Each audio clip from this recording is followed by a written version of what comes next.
Buenas Voces Televisión, bienvenidos a repaso de las noticias del día, las noticias más importantes de hoy, con el foco en el primer ministro Benjamin Netanyahu, que ha dicho que Israel va a volver a luchar en Gaza tras el regreso de los rehenes. Dice Netanyahu que no hay manera de que no vuelvan a luchar hasta el final, que esta es su política y que todo el gabinete la respalda, todo el gobierno la respalda, los soldados, el pueblo también la respalda y dice que es exactamente lo que van a hacer. Dice Netanyahu que desde el comienzo de la guerra se fijó tres objetivos: la eliminación de Hamas, el regreso de todos sus rehenes y garantizar que Gaza nunca más vuelva a ser una amenaza para Israel, y que estos tres objetivos siguen vigentes. En la última semana dice que ha logrado un logro muy importante: el regreso de muchas decenas de sus rehenes, y que además antes de esta semana hubiera soñado imaginar algo así, pero que lo han conseguido. Pendientes también de Guterres, de la ONU, que dice que los habitantes de la Franja de Gaza están en medio de una catástrofe humanitaria descomunal ante los ojos del mundo, en medio del conflicto entre Israel y el grupo islamista palestino de Hamas. Esto es lo que ha denunciado el secretario general de la ONU. Le escuchamos. El 80% de los gazatíes ahora se han visto obligados a dejar sus hogares. La población creciente... Esta población que crece se le ha forzado a una zona cada vez más pequeña en el sur de Gaza. Y claro, no hay un lugar seguro en Gaza. Guterres hablando de los desplazamientos de civiles, diciendo que no hay ningún lugar seguro en Gaza, y además apunta que se están llevando a cabo intensas negociaciones para prolongar la tregua. Dice además que acogen con gran satisfacción esta cuestión, pero que cree que se necesita un verdadero alto el fuego humanitario. Seguimos con más noticias. Hablamos ahora de Turquía. El presidente turco Tayyip Erdogan ha pedido este miércoles extender el alto el fuego en la Franja de Gaza, pero eso sí, arremete contra el primer ministro Benjamin Netanyahu. Dice que ya ha escrito su nombre en la historia como el carnicero de Gaza. Añade además que Netanyahu está poniendo en peligro la seguridad de todos los judíos del mundo al apoyar el antisemitismo con los asesinatos que cometió en Gaza.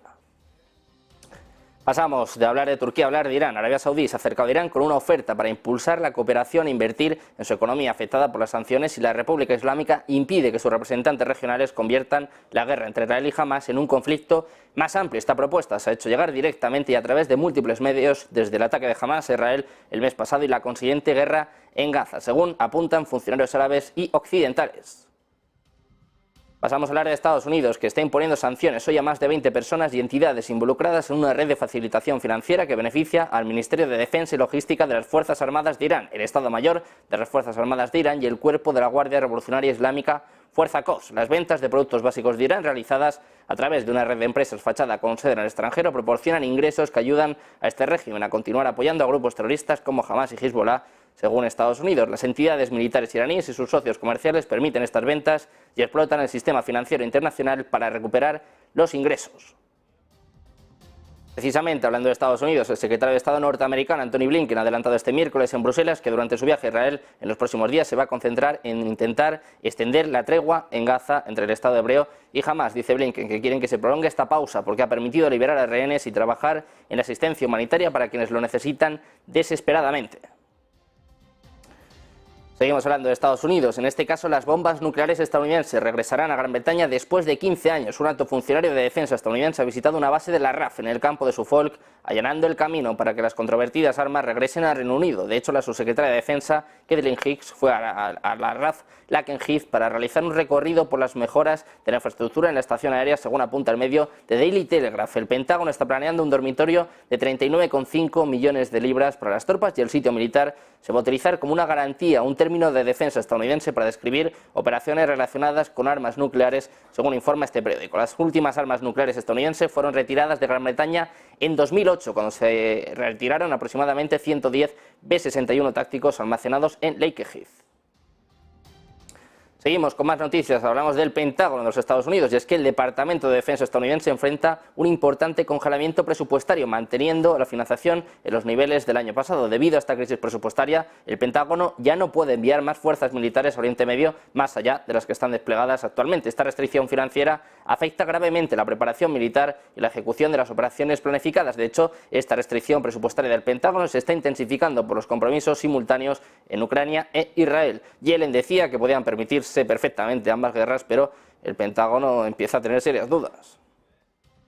De Estados Unidos pasamos a Hungría, que dice que los Estados miembros de la OTAN deben repensar su fallida estrategia en Ucrania, pero que a pesar del fracaso del último año y medio, la gran mayoría de los aliados no muestran ningún tipo de apertura al respecto. Esto es lo que afirma el ministro de Asuntos Exteriores y Comercio precisamente de Hungría, que ha subrayado la posición húngara vigente desde hace más de un año, según la cual hay que hacer todo lo posible para garantizar que la OTAN no se convierta en parte de este conflicto. Dice Szijjártó que hay que hacer todo lo posible para evitar una confrontación directa entre la OTAN y Rusia. Según el ministro de Asuntos Exteriores, este plan significaba que Ucrania tendría que obtener una victoria militar y que Rusia, por eso, iba a tener que sufrir una derrota, lo que tendría, obviamente, consecuencias políticas de Rusia. Dice Szijjártó que cree que todo el mundo puede verlo hoy, que la mayoría de la gente no admite que este plan ha fracasado. Dice además que actualmente es impensable que Ucrania se una a la OTAN, ya que esto podría implicar el peligro de que estalle la Tercera Guerra Mundial.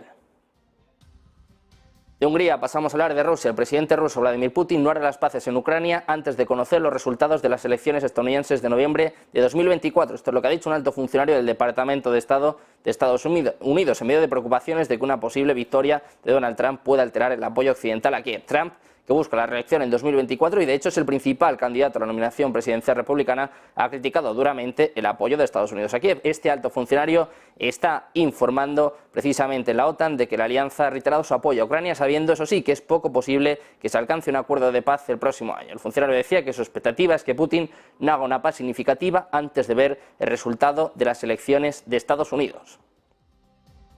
Seguimos hablando de Rusia, que dice que Estados Unidos no va a ganar la próxima carrera armamentista contra Moscú. Esto es lo que afirma el viceministro de Asuntos Exteriores ruso, Sergei Ryabkov. Dice que si Estados Unidos espera ganar otra carrera armamentista, entonces los estadounidenses están equivocados. Esto es lo que ha dicho en una entrevista con el diario estatal ruso Izvestia, que dice que no van a ceder a las provocaciones que son típicas de la política estadounidense hacia Rusia, pero que van a garantizar su seguridad. Irán ha suministrado a Rusia drones Shahid, mientras que Corea del Norte ha enviado grandes cantidades de municiones. Según se informa, de hecho, más de 1 millón de proyectiles. El medio político también está revelando que Beijing ha contribuido con armas y equipo militar. Rusia también se ha retirado de los tratados sobre armas, incluido el nuevo tratado START con Estados Unidos y el tratado sobre fuerzas armadas convencionales en Europa. En declaraciones a Izvestia, Ryabkov afirma que actualmente no hay planes para sustituir el nuevo tratado START. Hablamos también de la OTAN. El secretario general Jens Stoltenberg ha afirmado este miércoles que Rusia ha perdido más de 300.000 hombres, cientos de aviones y miles de tanques en la invasión de Ucrania. Dice además que está decayendo su influencia internacional. Escuchamos a Stoltenberg, que dice que Rusia cada vez es más dependiente de China. Economic reliance, we see how Russia becomes more and more dependent on China. For financing, for commodities, and also for key commodities for their defense industry, and also the fact that Russia is not not able to export energy in the same way they did before to Europe, which was their main and most important market, not least for natural gas. That makes them even more dependent on China. So yes, year by year, Moscow is mortgaging their future to Beijing, and this is one of the examples of how Russia is becoming more and more weak economically as a result of this war. Stoltenberg, que dice que la economía rusa cada vez es más débil, cuando hay que recordar que está creciendo al 3%. A ella le gustaría a más de un país europeo crecer a este ritmo, dice Stoltenberg. Además, que todo esto subraya el error estratégico de Putin al invadir Ucrania. Nuevo palo, en este caso por parte de Stoltenberg, a Rusia, aprovechando esta cumbre de la OTAN. El foco también en Ucrania. El ministro de Relaciones Exteriores ucraniano, Dmytro Kuleba, ha asegurado este miércoles que su país no va a retroceder ante Rusia, a pesar del ínfimo progreso logrado en la línea de frente y las dudas sobre la continuidad del apoyo militar occidental. Dice Kuleba que tienen que seguir luchando, que Ucrania no va a retroceder. En este sentido, dice que su objetivo estratégico, que es la integridad territorial dentro de las fronteras reconocidas internacionalmente a partir de 1991, permanece sin cambios. Y volvemos a hablar de Rusia. El Kremlin ha respondido con enojo a los informes de los medios de comunicación que apuntan a que Polonia planea enviar tropas a la frontera de Finlandia con Rusia. Advierte que esta medida avivaría las tensiones y sería vista como una amenaza. De hecho, se informa que el jefe de la Oficina de Seguridad Nacional de Polonia ha dicho esta semana que Varsovia planeaba aprobar una solicitud finlandesa de desplegar tropas cerca de su frontera con Rusia. Finlandia, les recordamos, cerró ayer toda su frontera con Rusia después de que aludiera que cientos de inmigrantes habían comenzado a llegar, algo que Helsinki además dice que Moscú está haciendo deliberadamente. Hablamos ahora de Alemania. La ministra de Asuntos Exteriores alemana, Annalena Baerbock, ha pedido este miércoles a los partidarios de Ucrania que creen un escudo invernal sobre el país para protegerle de los ataques rusos. Dice Baerbock que Rusia vuelve a apuntar a la infraestructura civil. Terminamos poniendo el foco en Argentina. El presidente electo argentino, Javier Milei, ha confirmado este miércoles que Luis Toto Caputo va a ser el ministro de Economía en su gobierno, que va a echar a andar el próximo 10 de diciembre cuando asuma el cargo. Caputo se desempeñó previamente como ministro de Finanzas desde enero de 2017 a septiembre de 2018 en el gobierno de Mauricio Macri, como presidente del Banco Central de la República Argentina hasta el año 2018. No ha sido el único nombramiento confirmado en las últimas horas. De hecho, a última hora de ayer, la oficina del presidente informaba que Eduardo Rodríguez Chirilo va a asumir el cargo de ministro de Energía en un gobierno con pocos nombres y en el que ya son prácticamente todos conocidos. Bajo las órdenes de Milei, Caputo va a suceder en el cargo a Sergio Massa, que se ha desempeñado como ministro de Economía de Argentina desde agosto de 2022 en el gobierno saliente de Alberto Fernández y que posteriormente ha sido el rival de Milei en las últimas elecciones presidenciales. Precisamente Milei sigue dando pasos hacia la dolarización y confirma que Luis Caputo será el próximo ministro de Economía argentino. Hasta aquí el repaso de las noticias del día, las noticias más importantes de hoy, pero quédense porque enseguida seguimos con la mejor programación, con más análisis, toda la actualidad macroeconómica, política, geopolítica. Seguimos con toda la información aquí en Negocios Televisión.